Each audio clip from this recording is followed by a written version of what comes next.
Selamat pagi, jemaat yang dikasihi Tuhan. Pagi hari ini kita berkesempatan untuk datang kepada Tuhan. Mari kita sama-sama memuji memuliakan nama Tuhan. Kita naikkan syukur kita pagi hari ini hanya kepada Tuhan Yesus saja. Terima kasih Tuhan Yesus, terima kasih. Hanya Engkau pribadi yang mengenal setiap hati kami. Hanya Engkau pribadi yang kami kagumi Tuhan dalam kehidupan kami. Terima kasih Tuhan, terima kasih Yesus.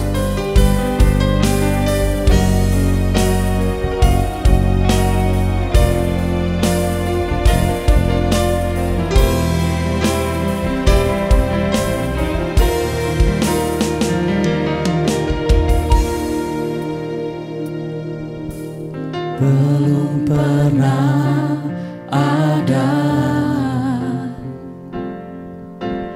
kasih di dunia sanggup menerima diriku apa adanya. Selain kasih-Mu, Yesus,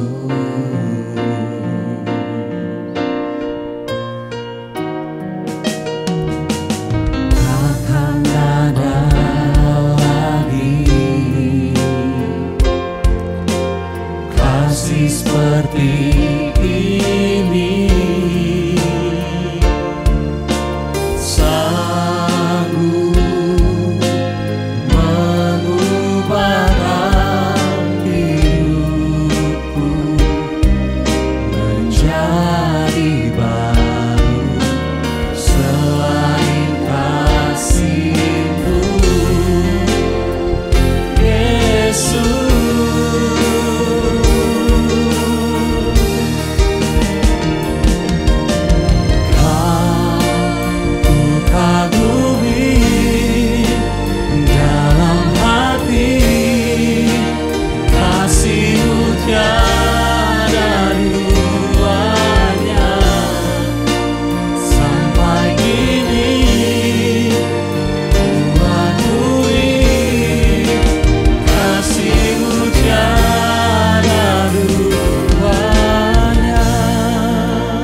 Pengorbanan-Mu, sungguh besar kasih-Mu buat setiap kami. Kami mau naikkan syukur kami Tuhan. Haleluya, terima kasih Yesus. Terima kasih Tuhan, terima kasih. Kasih kasih yang sungguh besar yang boleh kami rasakan dalam kehidupan kami. Haleluya Yesus Tuhan. Haleluya. Penyertaan-Mu sempurna buat kami. Haleluya. Allah yang besar, hanya Yesus, hanya Yesus Tuhan. Haleluya. Hanya Kau Tuhan, hanya Kau yang layak, hanya ditinggikan. Haleluya. Terpujilah nama-Mu, ku kagum hormat. Haleluya. Hanya Kau Yesus. Haleluya. Kami bersyukur.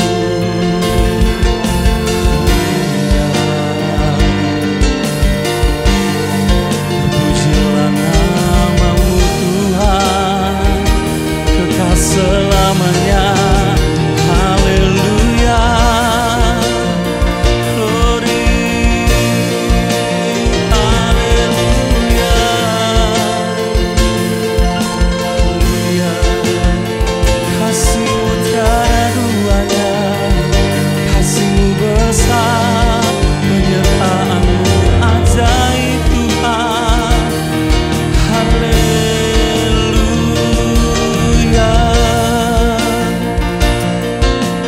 Terima kasih Tuhan, terima kasih Yesus. Hanya Engkau saja Tuhan. Haleluya. Hanya Engkau saja Tuhan yang kami tinggikan. Hanya Engkau saja Tuhan yang kami muliakan dalam kehidupan kami. Hanya Engkau pribadi Tuhan Yesus yang layak untuk kami puji, layak kami sembah. Terima kasih Tuhan, terima kasih. Kami boleh merasakan kasih berkat yang luar biasa dalam kehidupan kami. Terima kasih Yesus, terima kasih. Bapa, pagi hari ini kami datang kepadamu, kami siap memuji memuliakan nama-Mu. Bila segala pujian, hormat, pengagungan hanya bagi Engkau saja Tuhan. Terima kasih Tuhan Yesus, terima kasih. Berkati ibadah kami pagi hari ini dalam berkat nama Tuhan Yesus Kristus. Haleluya, amin. Puji Tuhan, pagi hari ini kita boleh merasakan kebaikan dan kasih Tuhan yang sungguh besar. Mari kita sama-sama naikkan syukur kita kepada Tuhan. Biarlah segala pujian hanya bagi nama Tuhan saja. Haleluya.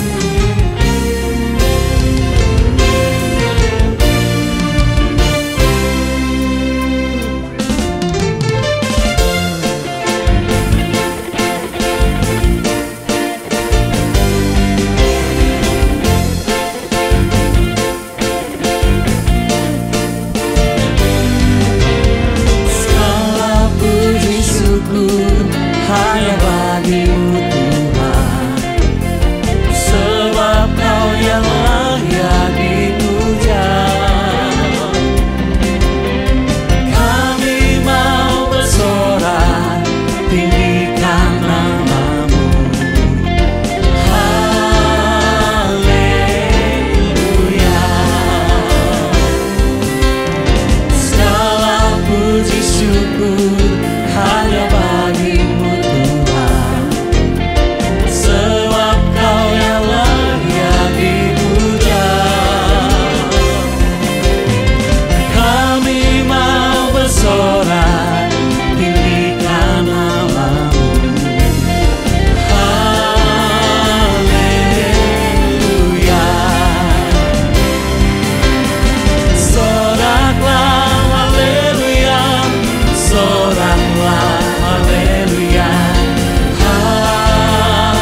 pujian hanya bagi nama Tuhan. Karena Tuhan adalah Allah yang ajaib buat kehidupan kita Bapak Ibu. Kami ucap syukur Tuhan buat karya yang luar biasa dalam kehidupan kami, yang Kau buat dalam kehidupan kami. Terima kasih Yesus.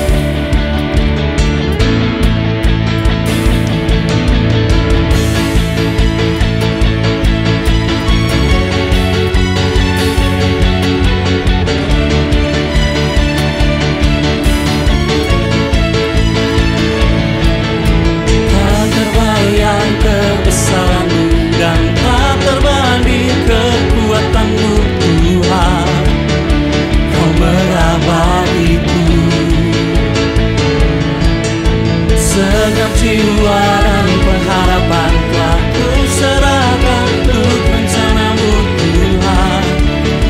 Kau Raja atasku, hanya Kau yang layak ditinggikan.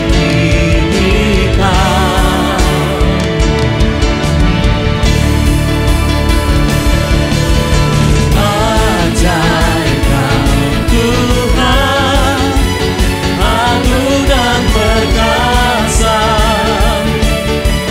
Kau sumber kemenangan, Tuhan yang berkuasa, meminta selamanya. Yesus, Kaulah Raja mulia.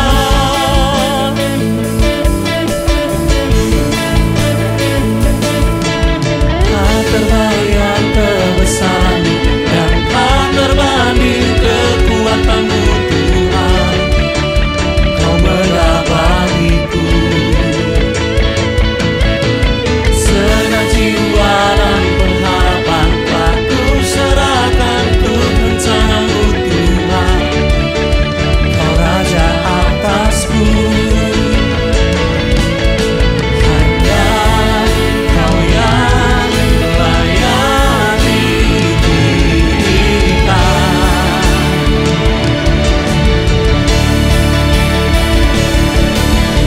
Ajaib Kau Tuhan, agung dan perkasa,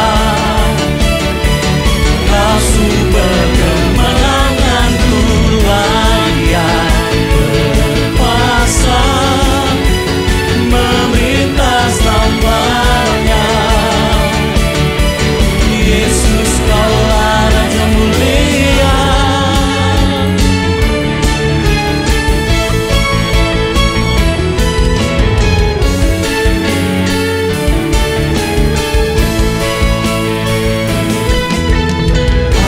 Ajaib Kau Tuhan, agung dan perkasa,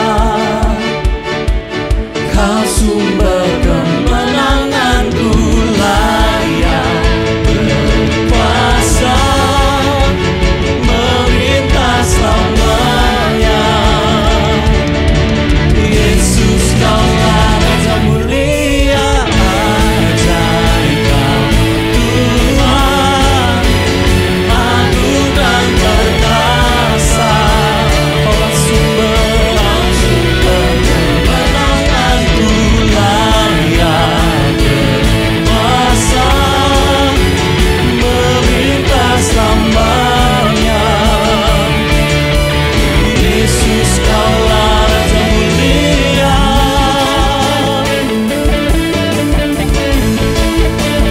Raja mulia.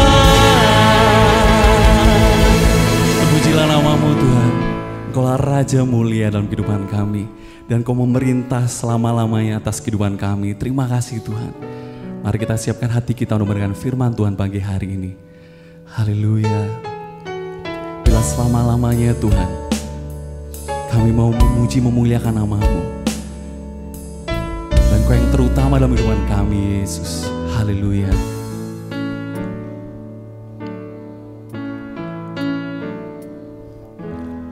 Dalam anugerah-Mu,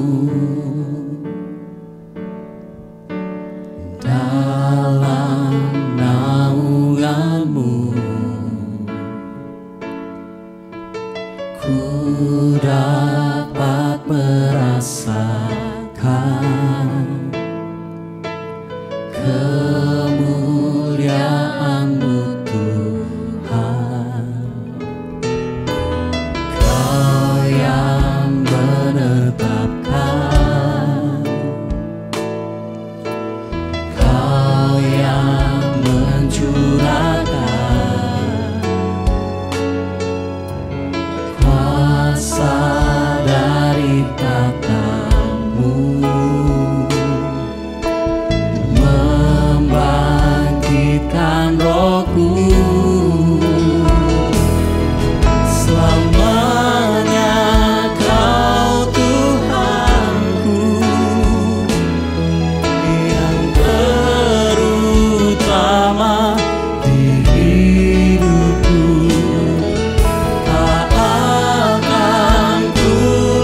bersyukur untuk anugerah dan kemurahan Tuhan yang tak putus-putusnya dalam hidup kami.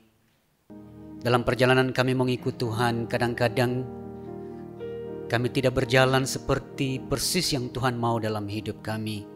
Namun kesetiaan-Mu tetap nyata dalam hidup kami ya Tuhan. Oleh sebab itu Tuhan, pada saat ini kembali kami umat-Mu menghampiri Engkau. Engkau yang mengenal hati dan pikiran kami jauh lebih dari kami mengenal hati dan pikiran kami sendiri. Engkau yang menyelidiki batin kami yang terdalam ya Tuhan. Dan pagi ini biar kiranya melalui kebenaran firman-Mu, sekali lagi Engkau akan berbicara kepada setiap kami. Firman-Mu yang akan menuntun dan meneguhkan kami dalam setiap langkah-langkah kami. Hamba-Mu terbatas, namun firman Tuhan tidak pernah terbatas. Roh Kudus bekerja di antara kami ketika kebenaran-Mu dinyatakan. Meteraikan firman-Mu dalam hati kami masing-masing sesuai dengan kebutuhan dan keperluan kami pribadi lepas pribadi. Terpujilah Tuhan di dalam nama Tuhan Yesus. Haleluya. Amin. Puji Tuhan, silakan duduk kembali Bapak Ibu Saudara-saudari sekalian. Shalom. Pada saat ini saya mau mengajak kita untuk menyimak satu kebenaran, satu bagian dari dalam Alkitab yang mana sebenarnya isu ini atau topik ini menjadi sesuatu yang masa kini ini menjadi sebuah isu global pada akhirnya. Ini bukan sebuah isu yang baru muncul sebenarnya. Ini adalah isu yang sudah lama ada. Namun mengapa sekarang menjadi sebuah masalah global? Karena perkembangan teknologi dengan dunia media sosial, dengan semua teknologi yang ada sehingga ini kemudian menjadi masalah global pada akhirnya. Dan pagi ini kita akan melihat kebenaran firman Tuhan yang akan menolong kita menghadapi situasi ini. Ketika kita diperhadapkan dengan kenyataan ini, maka kita bisa meresponinya dan menghadapinya dengan prinsip-prinsip kebenaran firman Tuhan yang tepat. Nah, pagi ini saya akan berbicara mengenai bagaimana kita menghadapi dan meresponi cemoohan. Ya. Pada masa kini kalau kita bicara mengenai cemoohan itu bahasa Alkitab ya. Tapi kalau kita jumpai dalam bahasa yang umum kita akan berjumpa dengan bicara mengenai ujaran-ujaran kebencian. Ya, apalagi dengan perkembangan teknologi media sosial pada masa kini di mana-mana menjadi sesuatu yang marak kita jumpai. Dan hal ini mengapa ini menjadi isu? Mengapa ini menjadi masalah? Karena perundungan secara verbal, bullying, baik itu secara langsung maupun melalui media sosial, telah menjadi isu dan masalah yang global termasuk di negara kita. Di tempat di mana kita berada yang memiliki dampak yang bahkan kemudian sampai pada titik seseorang bisa menghabisi hidupnya sendiri. Hanya gara-gara komentar di media sosial. Hanya gara-gara komentar dari seseorang yang lain.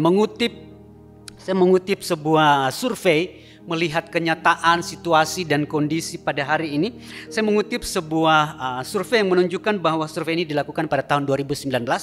Menunjukkan bahwa ujaran kebencian yang muncul di media sosial itu dalam tahun-tahun belakangan mengalami peningkatan yang signifikan.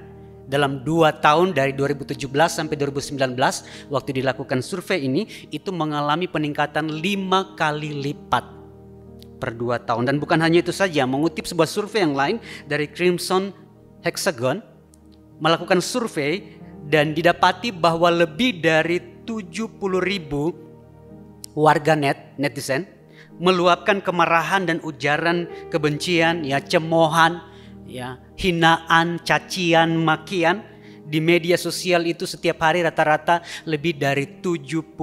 Dari mana data ini didapat? Nah, survei ini dilakukan hanya di satu platform media sosial saja, yaitu dari Twitter yang dilakukan antara Januari hingga Juni 2019 dan data ini ditemukan bahwa dalam periode ini ada lebih dari 15,2 juta hinaan, cacian, cemoohan, ujaran kebencian yang muncul di media sosial hanya di Twitter saja.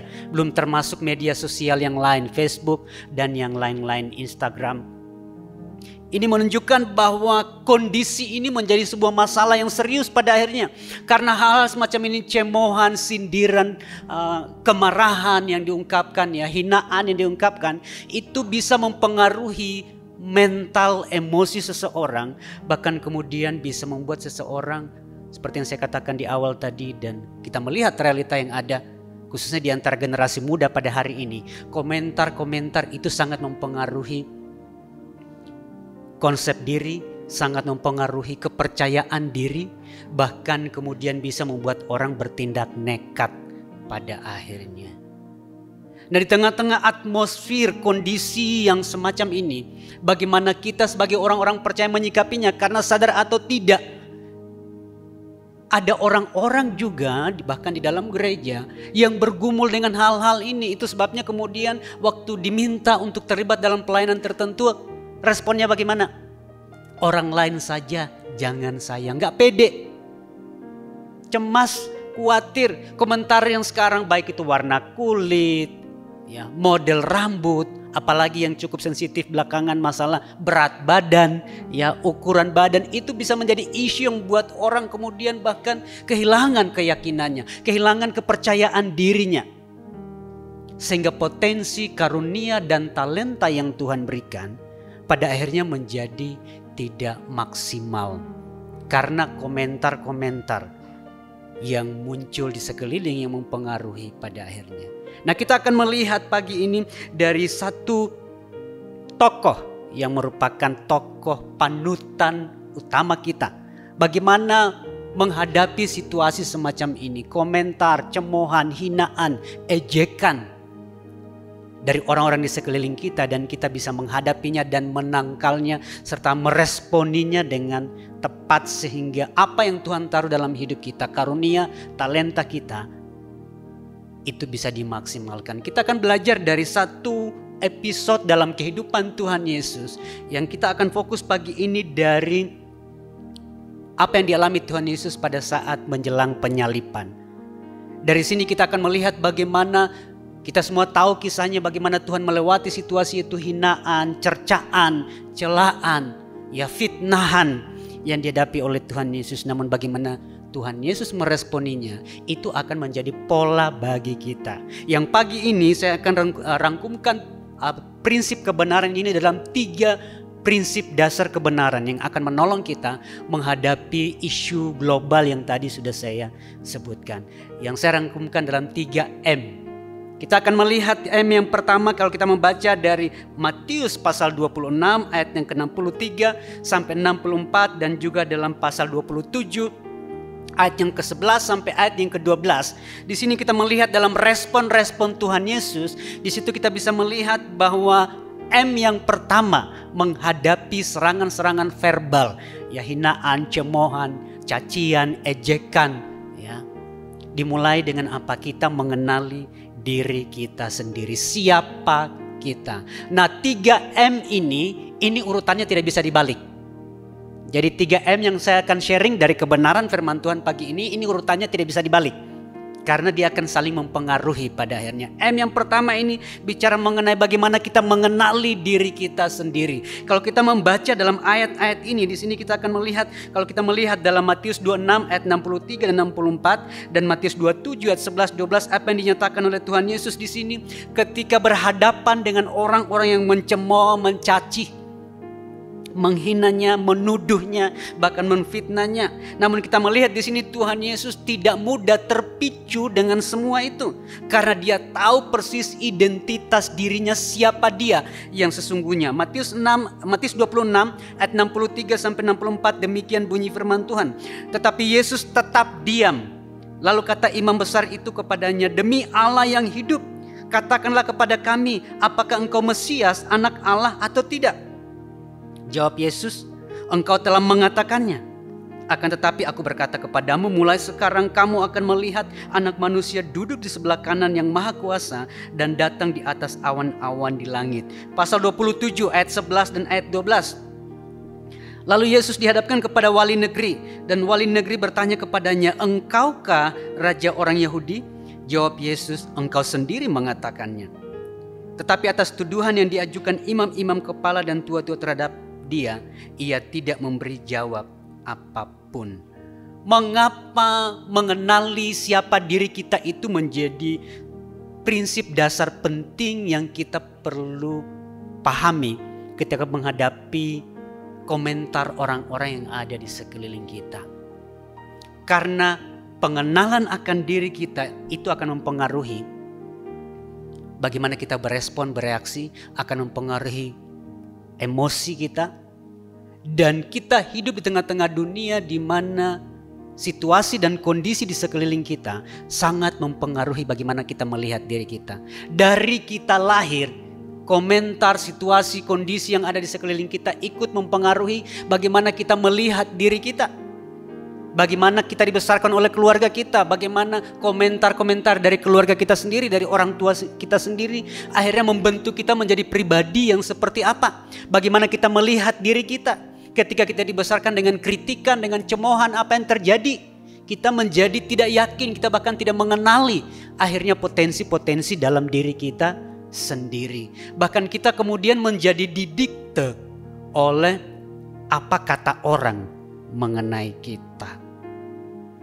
Kita dipengaruhi oleh penilaian orang di sekeliling kita mengenai siapa kita.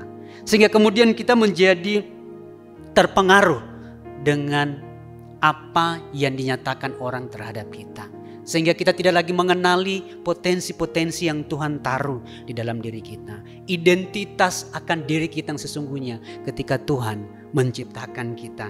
Kita melihat ini pada akhirnya akan mempengaruhi semua aspek hidup kita. Bagaimana kita menjalani hidup kita, bagaimana kita berespon, bagaimana kita bereaksi. Termasuk dalam cara-cara kita melayani pada akhirnya. Sangat dipengaruhi bagaimana komentar orang-orang di sekeliling kita. Pertanyaannya pagi ini, bagaimana kita melihat diri kita? Seperti apa engkau melihat dirimu pagi ini? Apakah engkau mengenal identitasmu yang sesungguhnya ketika Tuhan menciptakanmu? Semua kita yang ada, kita lahir di dunia ini bukan sebuah kebetulan. Dan Tuhan punya rancangan untuk hidup kita masing-masing. Dan kita diciptakan sedemikian luar biasa. Nah, sedikit fakta mengenai siapa kita. Supaya kita ingat kalau mulai minder, kalau mulai tidak percaya diri. Karena omongan orang-orang di sekeliling kita, kita dibesarkan oleh orang tua yang mungkin cenderung kemudian ngomongnya cenderung lebih banyak kritik-kritik negatif terhadap kita. Dan kita menjadi kehilangan pemahaman akan siapa diri kita. Nah, ini beberapa fakta mengenai siapa kita dan bagaimana Tuhan menciptakan kita. Kita ini manusia sebenarnya pada mulanya berasal dari satu sel. Nah, satu sel ini yang ukurannya itu seper 150 miliar. Milimeter, Seper 150 milimeter. Jadi kecil sekali dari satu sel yang kecil ini. Kemudian tapi di dalamnya itu terdapat 10 miliar, lebih dari 10 miliar informasi mengenai kita. Dari satu sel yang sangat kecil yang ukurannya seper 150 milimeter. Ya, perlu dilihat dengan mikroskop ya, baru bisa kelihatannya. Tapi dari satu sel itu mengandung kurang lebih 10 miliar informasi mengenai siapa kita. Dan informasi itu kalau dituliskan dalam buku itu bisa menjadi buku sebanyak 11.000 buku. Dan setiap buku itu jumlah halamannya itu 500 halaman. Jadi dari satu sel yang kecil itu tapi di dalamnya tersimpan informasi mengenai siapa kita, menjadi siapa kita. Di dalam kalau dibukukan 11.000 buku dan tiap buku itu halamannya 500 halaman. Itu sebabnya kemudian kalau kita baca dalam Mazmur 139, Alkitab menyatakan ini kalau kita baca dalam Mazmur 139 ayat yang ke-13 sampai ayat yang ke-18 apa yang dinyatakan firman Tuhan di situ. Sebab engkaulah yang membentuk buah pinggangku, menenun aku dalam kandungan ibuku. Aku bersyukur kepadamu oleh karena apa? Kejadianku dahsyat dan ajaib. Ajaib apa yang kau buat dan jiwaku benar-benar menyadarinya. Tulang-tulangku tidak terlindung bagimu. Ketika aku dijadikan di tempat yang tersembunyi dan aku direkam di bagian bumi yang paling bawah. Matamu melihat selagi aku bakal anak. Dan dalam kitabmu semuanya tertulis hari-hari yang akan dibentuk. sebelum ada satupun daripadanya. Dan bagiku betapa sulitnya pikiran-Mu ya Allah, betapa besar jumlahnya, jika aku mau menghitungnya itu lebih banyak daripada pasir. Apabila aku berhenti, masih saja aku bersama-sama Engkau. Kalau kita melihat di sini jelas bagaimana gambaran catatan Alkitab mengenai betapa dahsyat dan ajaibnya kita diciptakan oleh Tuhan. Amin. Namun berapa banyak di antara kita betul-betul meyakini itu? Berapa banyak di antara kita yang betul-betul melihat diri kita sebagai seseorang yang diciptakan dahsyat dan ajaib oleh Tuhan? Mengapa kemudian pada hari ini banyak orang kemudian tidak lagi bisa melihat kedahsyatan dan keajaiban yang Tuhan ciptakan di dalam diri kita? Karena kita lebih mendengar komentar yang ada di sekeliling kita mengenai siapa kita. Sehingga kemudian pada akhirnya kita kehilangan identitas diri kita yang sesungguhnya. Betapa ajaib kita diciptakan. Dan kita akhirnya dipengaruhi oleh semua komentar-komentar ini. Namun untuk bisa memahami hal ini, identitas kita yang sesungguhnya, kita hanya bisa melihatnya pada akhirnya. Karena dunia di sekeliling kita sudah terdistorsi, sudah menjadi kacau. Lalu bagaimana kita bisa melihat diri kita yang sesungguhnya, identitas kita yang sejati, kita hanya bisa melihatnya di dalam Kristus. Amin. Hanya ketika ada di dalam Kristus, maka kita bisa melihat dengan jelas identitas diri kita yang sesungguhnya. Di dalam Kristus, lensa untuk kita melihat diri kita menjadi jelas pada akhirnya. Sebelumnya lensa itu telah dikaburkan oleh dunia di sekeliling kita. Komentar-komentar yang disampaikan orang kepada kita. Dari kita lahir, kita bertumbuh. Dari kita lahir saja kan kemudian komentar-komentar yang muncul itu seringkali komentar-komentar yang mungkin begitu polos dan lugu diucapkan orang, namun tanpa sadar itu membentuk konsep diri kita.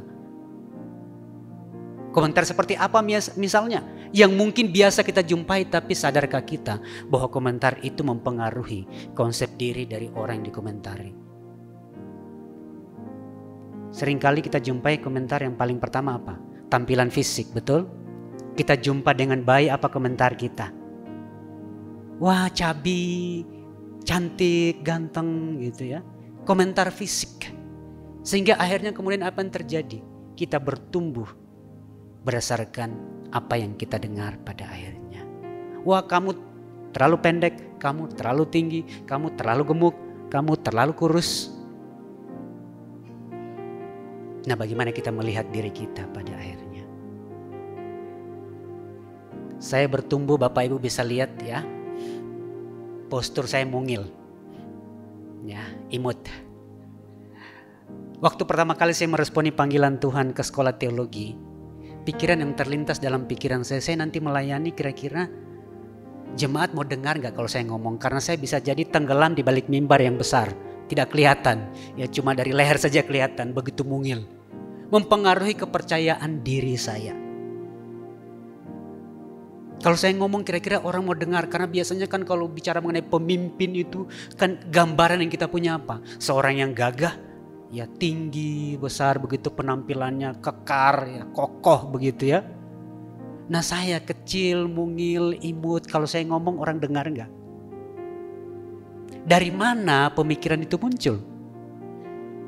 Komentar-komentar dari orang-orang yang tanpa saya sadari itu membentuk konsep diri saya. Namun di dalam Kristus saya menemukan, saya bisa melihat siapa diri saya yang sesungguhnya. Dan apa yang saya khawatirkan, apa yang saya takutkan, toh itu tidak terwujud. Pada hari ini Tuhan mempercayakan kepada saya sesuai dengan karunia dan talenta yang Tuhan taruh dalam diri saya. Dan itu bisa diwujudkan ketika pada akhirnya saya bisa melihat diri saya bukan dari apa kata orang mengenai saya, tapi di dalam Kristus saya melihat bahwa Tuhan punya maksud. Walaupun kecil, mungil, imut, mungkin kalau berdiri di balik mimbar tidak terlalu kelihatan jelas dari jauh. Namun Tuhan punya sesuatu yang hanya saya bisa melakukannya karena Tuhan memang menaruh saya dengan posisi itu dan tidak bisa digantikan oleh orang lain. Karena talenta karunia itu Tuhan khususkan untuk saya menjalankannya. Mengenali siapa diri kita menjadi dasar yang pertama bagi kita. Untuk kita bisa menghadapi setiap ocehan, cemoohan, omongan orang-orang yang ada di sekeliling kita. Karena kalau tidak, coba perhatikan. Kita biasa kalau mau upload foto di Facebook, di Instagram, di media sosial. Biasanya dari 20-30 foto yang diambil, dipilih ya, mana yang paling keren ya. Lalu kemudian apa? Masih lagi dengan dimodifikasi supaya tampilannya itu keren. Mengapa? Karena kita melihat diri kita. Kita ingin kelihatan tampil lebih keren. Itu sebabnya kan sekarang banyak aplikasi-aplikasi yang bikin orang nampak lebih keren di tampilan foto di media sosial dibanding realitanya. Waktu ketemu kok lain ya. Karena sudah dimodifikasi semua. Mengapa? Karena dunia di sekeliling kita mengatakan, kamu tampil apa adanya, tidak sesuai dengan standar yang diharapkan dunia.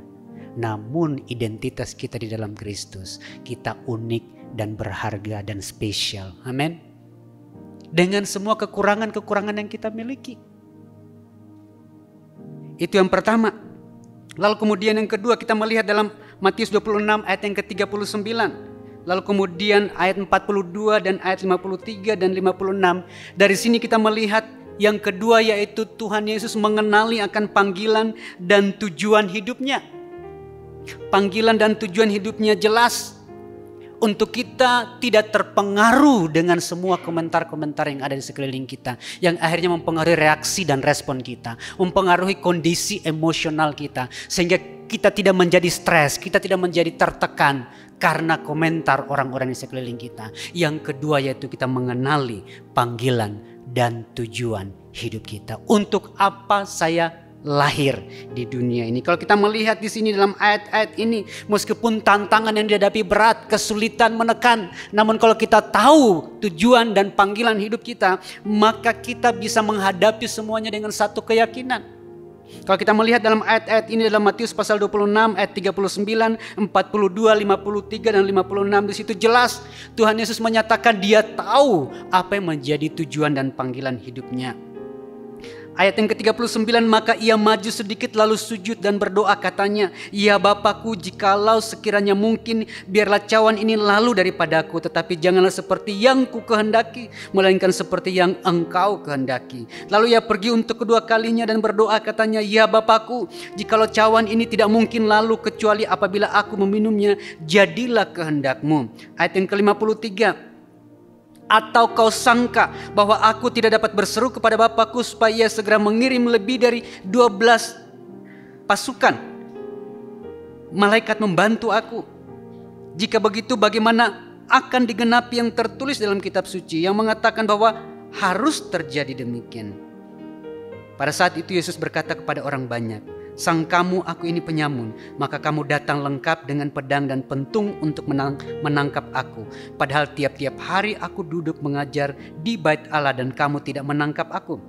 Akan tetapi semua ini terjadi supaya genap yang ada tertulis dalam kitab nabi-nabi. Lalu semua murid itu meninggalkan dia dan melarikan diri. Di sini kita melihat dalam catatan ini Tuhan Yesus tahu persis apa yang menjadi tujuan dan panggilan hidupnya.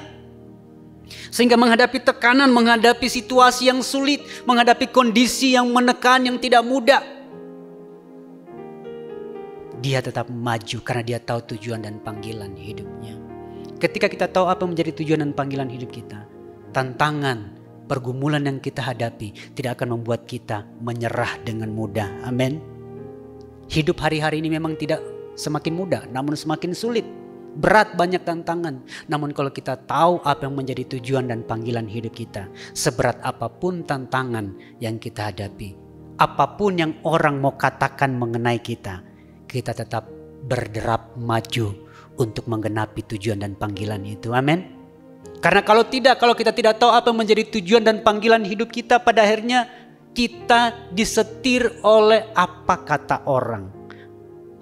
Dan kecenderungan orang di sekeliling kita kemudian akhirnya memanfaatkan.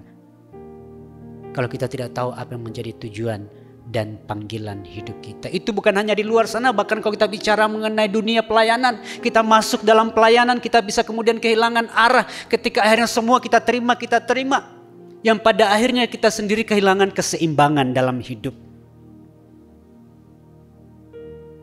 Kita melayani, namun kalau kita tidak menjaga keseimbangan dalam hidup, tahu apa menjadi tujuan dan panggilan hidup kita, semua dilakukan pada akhirnya, sampai pada akhirnya kita sendiri menjadi orang yang tidak seimbang dalam hidup.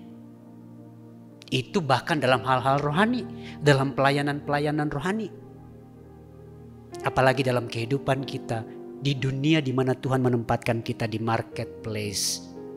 Kalau kita tidak tahu apa menjadi tujuan dan panggilan hidup kita, pada akhirnya kita bisa menjadi orang yang cenderung punya sindrom Mesias pada akhirnya. Mau melakukan segala sesuatu sampai akhirnya kita sendiri, hidup kita sendiri akhirnya malah menjadi tidak maksimal. Kita belajar dari Tuhan Yesus menghadapi tantangan-tantangan yang dihadapi. Dia tahu persis apa yang menjadi tujuan dan panggilan hidupnya. Sehingga di sini kita melihat pada ayat 56 tadi dikatakan, supaya genap ada yang tertulis. Kalau semuanya harus terjadi, maka biar itu terjadi supaya genap apa yang tertulis. Dia tahu persis apa yang menjadi tujuan dan panggilan hidupnya. Dan bukan kemudian diombang-ambingkan berbagai macam tawaran-tawaran yang ada di sekelilingnya. Bahkan termasuk dalam dunia pelayanan. Sampai hari ini ada tawaran berbagai bidang pelayanan yang berbeda buat saya. Namun saya tahu panggilan saya ada di dunia pendidikan teologi. Sehingga kemudian sebagian dari tawaran-tawaran pelayanan itu saya harus belajar untuk mengatakan tidak. Karena saya tahu apa yang menjadi panggilan dan rancangan Tuhan sesuai dengan karunia dan talenta yang Tuhan taruh dalam hidup saya. Walaupun kemudian tantangan-tantangannya berat, namun mengetahui tujuan dan panggilan hidup kita, rancangan Tuhan sebagaimana diungkapkan dalam Yeremia pasal 1 ayat yang kelima. Apa yang dinyatakan dalam Yeremia 1 ayat 5? Tuhan punya rancangan, namun kita karena dipengaruhi oleh dunia di sekeliling kita, kehilangan akan hal ini. Kalau kita melihat dalam Yeremia 1 ayat 5, sebelum aku membentuk engkau dalam rahim ibumu, aku telah mengenal engkau, dan sebelum engkau keluar dari kandungan, aku telah menguduskan engkau. Aku telah menetapkan engkau menjadi nabi bagi bangsa-bangsa. Ini pernyataan Tuhan kepada Yeremia, pernyataan yang sama juga bagi Bapak Ibu saudara-saudara sekalian saat ini. Amin. Mungkin Bapak Ibu tidak dipanggil menjadi nabi seperti Yeremia, namun dipanggil untuk menjadi saksi Kristus di marketplace di mana Tuhan menempatkan Bapak Ibu dalam bidang pekerjaan tanggung jawab apapun. Apakah kita mewujudkan panggilan Tuhan di situ sebagai ibu rumah tangga, sebagai seorang pekerja? Apakah kita sudah melakukannya sebaik yang kita mampu lakukan sesuai dengan karunia dan talenta kita? Nah, itu M yang kedua. Untuk kita tidak mudah digoyahkan oleh komentar orang-orang yang sekeliling kita. Bahkan hinaan, celaan orang-orang yang ada di sekeliling kita. Bukan hanya kita perlu mengenal diri kita. Kita mengenali panggilan dan tujuan hidup kita. Dan M yang ketiga, kita melihat dalam Yohanes 19 ayat 10 dan ayat yang ke-11. Di sini bicara mengenali otoritas yang tertinggi dalam hidup kita. Kalau kita melihat masih dalam catatan yang sama, masih dalam peristiwa penyaliban Tuhan Yesus. Namun dalam catatan Injil Yohanes, apa yang dicatat oleh Injil Yohanes dalam Yohanes 19 ayat yang ke-10 dan ayat yang ke-11. Ketika diperhadapkan dengan cemoohan, fitnahan, bahkan aniaya Tuhan Yesus dengan tetap tegar dan dia tetap tenang. Sebab dia tahu persis bahwa ada kekuatan otoritas yang lebih tinggi dibanding pemerintah Romawi, dibanding imam-imam besar yang ada pada saat itu. Kalau kita melihat dalam Yohanes 19 ayat 10 dan 11 di situ ketika berada di hadapan Pilatus, apa yang Tuhan Yesus katakan? Maka kata Pilatus kepadanya, "Tidakkah engkau mau bicara dengan aku? Tidakkah engkau tahu bahwa aku berkuasa untuk membebaskan engkau dan berkuasa juga untuk menyalibkan engkau?" Perhatikan ayat yang ke-11. Yesus menjawab, engkau tidak mempunyai kuasa apapun terhadap aku, jikalau kuasa itu tidak diberikan kepadamu dari atas. Sebab itu Dia yang menyerahkan aku kepadamu lebih besar-besarnya. Kita melihat di sini kesadaran bahwa Allah yang memegang kendali penuh atas hidup kita, membuat kita pada akhirnya dalam berbagai situasi dan kondisi kita tahu bahwa Allah itu tetap yang memegang kendali. Amin. Bukankah seringkali kita nyanyikan bahwa Dia yang berdaulat atas hidup kita? Kita berserah penuh. Pertanyaannya, benarkah kita sungguh-sungguh berserah penuh seperti lagu yang kita nyanyikan? Engkaulah Tuhan, Engkaulah Raja yang berdaulat atas hidupku. Ku berserah penuh. Ketika kita menyadari bahwa Dia yang berdaulat penuh atas hidup kita, tantangan, tekanan, komentar apapun yang orang mau katakan kepada kita, kita tetap berdiri teguh. Amin. Kita tetap maju karena apa? Kita tahu pertama siapa diri kita di dalam Kristus, identitas kita dalam Kristus. Yang kedua, kita tahu apa yang menjadi panggilan dan tujuan hidup kita. Tuhan menciptakan kita terlahir di dunia ini. Kita tahu apa maksud dan tujuan hidup kita. Dan dengan demikian kita menyadari bahwa semuanya ada dalam kontrol dan kendali Tuhan. Dia yang punya otoritas penuh. Sehingga apapun kata orang mengenai kita, kita dicela cara kita bekerja, dicela tampilan fisik kita. Ketika seseorang kemudian mengomentari mengenai diri kita, bagaimana kita melihat diri kita? Apakah kita melihat diri kita melalui kacamata dunia, atau kita melihat diri kita melalui kacamata identitas kita di dalam Kristus sesuai dengan panggilan dan tujuan hidup kita? Kita melihat bagaimana hal ini mempengaruhi kita pada akhirnya kalau kita melihat pengalaman-pengalaman tokoh-tokoh dalam Alkitab. Ada banyak kita melihat contoh-contoh yang jelas bagaimana penyerahan kepada Tuhan itu yang membuat tokoh-tokoh tersebut tidak goyah walaupun menghadapi yang rasanya sebuah kemustahilan. Misalnya Daud. Ketika Daud berhadapan dengan Goliat, dia menghadapinya dengan satu keyakinan. Karena apa?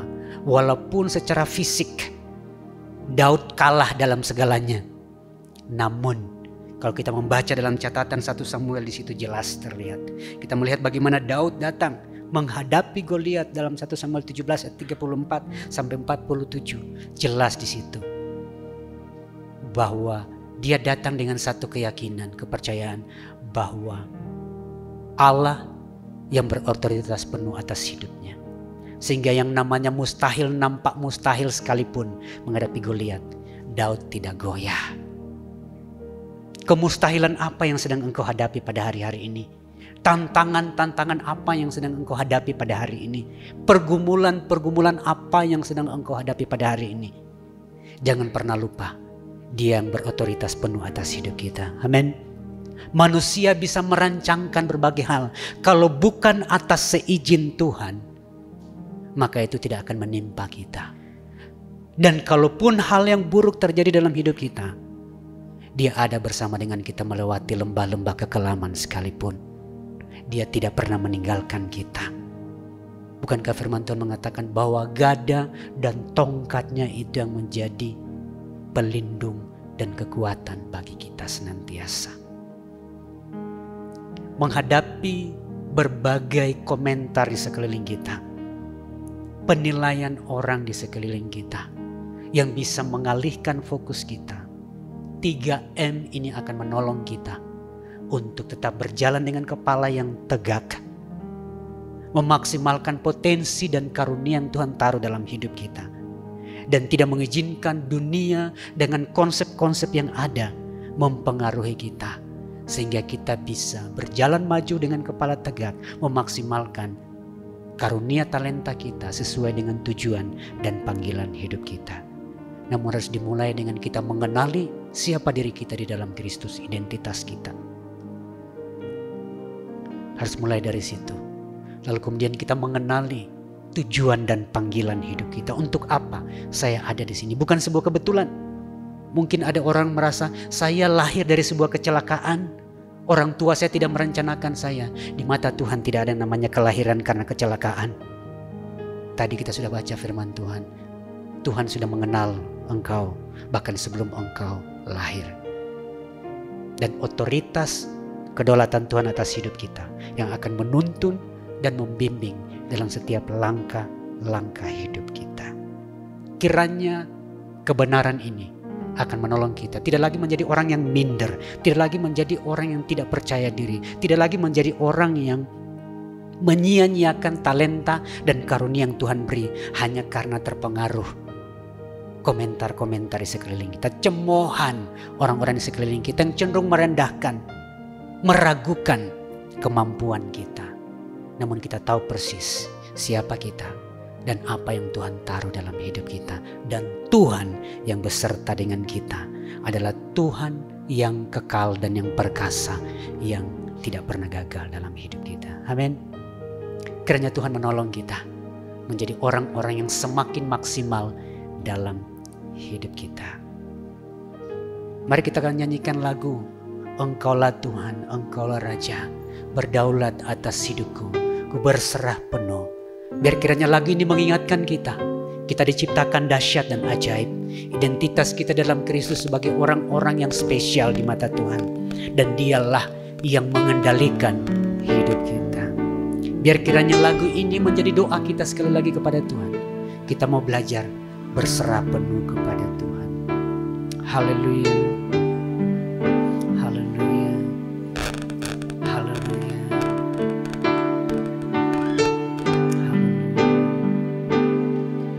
Engkaulah Tuhan, Engkaulah Raja,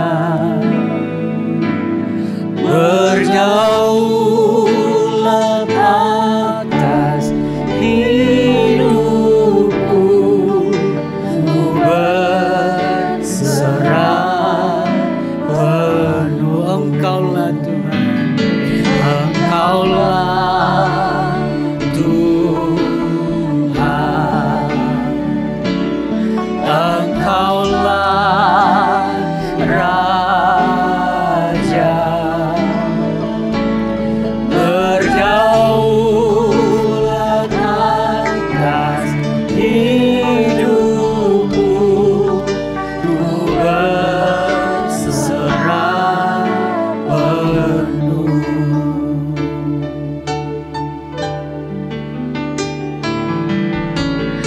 Ku rindu setiap waktu hidupi kebenaran-Mu, bukan dengan kuatku, namun karena Roh-Mu. Yesus, Kau yang ku pegang teguh.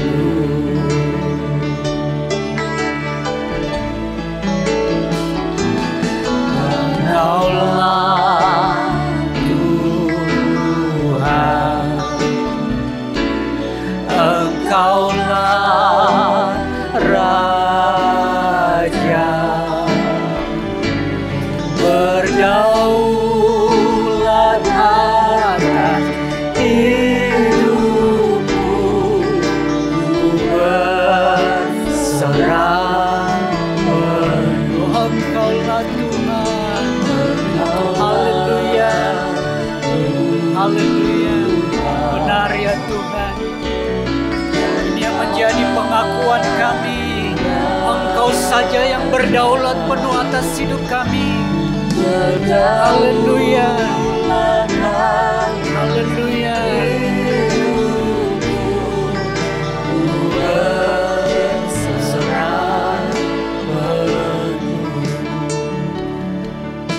Pagi ini firman Tuhan mengingatkan kita, jika mungkin ada di antara kita yang selama ini engkau melihat dirimu tidak dengan kacamata yang tepat. Kacamatamu melihat dirimu telah dipengaruhi oleh nilai-nilai dunia ini. Sehingga engkau tidak lagi bisa melihat identitas dirimu yang sesungguhnya di dalam Kristus. Sehingga engkau tidak lagi bisa melihat tujuan dan panggilan hidupmu dengan jelas mengapa Tuhan menciptakan engkau. Engkau tidak lagi bisa melihat otoritas ilahi yang ada atas hidupmu. Sehingga kemudian pilihan-pilihanmu, tindakan-tindakanmu, respon dan reaksimu terhadap kenyataan-kenyataan hidup yang ada menjadi respon dan reaksi yang kemudian serampangan, yang membuat hidupmu bukannya naik tapi semakin turun. Karena engkau tidak lagi mengenali identitasmu di dalam Kristus. Engkau tidak bisa melihat tujuan dan panggilan hidupmu. Engkau tidak lagi bisa meyakini dengan sungguh bahwa Dia yang berdaulat, Dia yang mengendalikan hidupmu. Pagi ini firman Tuhan jelas bagi kita. Sebagaimana lagu yang baru saja kita nyanyikan. Kita rindu, aku rindu ya Tuhan menghidupi firman-Mu. Menghidupi firman-Mu yaitu tahu persis bahwa aku diciptakan berharga, spesial di mata Tuhan, bukan seperti yang dikatakan dunia. Dan Tuhan punya rancangan yang indah. Tuhan punya tujuan melalui karunia talenta yang Tuhan taruh dalam diriku. Ada rancangan Tuhan yang besar. Dan aku mau memaksimalkan panggilan talenta karunia itu. Karena Engkau saja yang berdaulat penuh atas hidupku.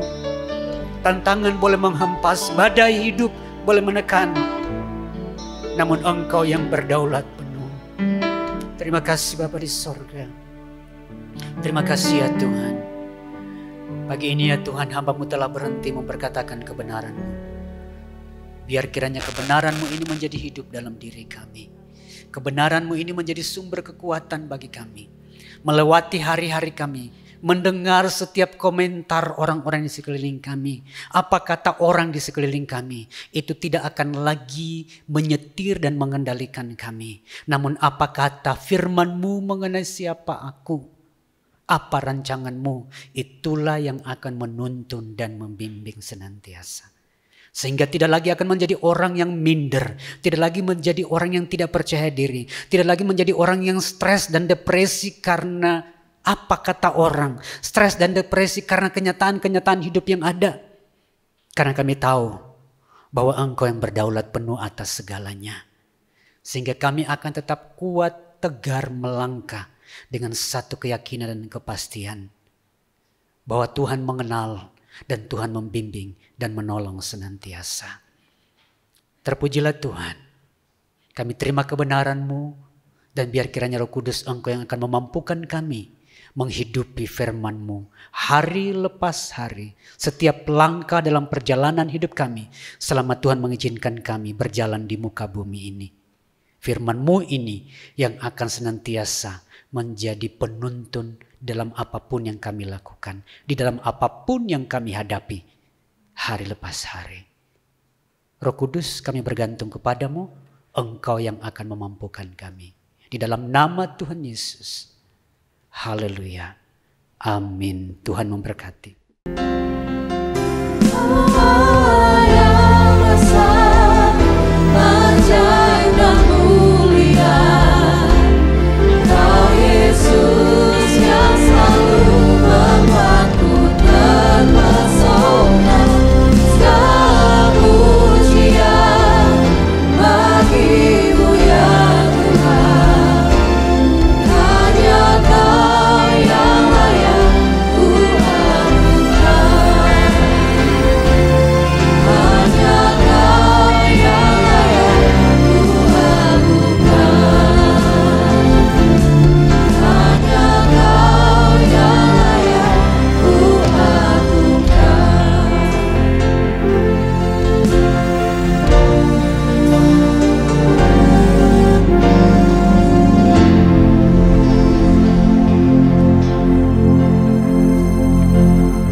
Ya Tuhan, hadirat-Mu tetap menyertai mereka untuk memberkati setiap rumah tangga mereka, seluruh anggota keluarga mereka. Berkatilah usaha dan mata pencaharian umat-Mu. Berkatilah roti dan air mereka. Berkatilah umat-Mu ini dengan kekuatan dan kesehatan. Sesungguhnya Dikau sangat mengasihi umat-Mu. Seluruh umat-Mu ini ada di dalam telapak tangan-Mu, dan tak seorang pun dapat merampas mereka, domba-domba-Mu ini, dari dalam tangan-Mu. Hamba-Mu berdoa, bawalah seluruh sidang jemaat-Mu ini semakin hari semakin dekat kepadamu, semakin mengasihi Engkau ya Tuhan, sehingga mereka boleh tiba di puncak bukit kesucian-Mu dan memandang wajah-Mu yang indah. Kini sidang jemaat yang dikasihi Tuhan, Allah yang kekal adalah naungan-Mu, dan lengannya yang abadi menopang Engkau. Tuhan memberkati Engkau dan melindungi Engkau. Tuhan menyinari Engkau dengan wajah-Nya, serta memberikan Engkau kasih karunia. Tuhan menghadapkan wajah-Nya kepadamu dan memberikan Engkau damai sejahtera di dalam berkat nama Tuhan Yesus Kristus. Amin.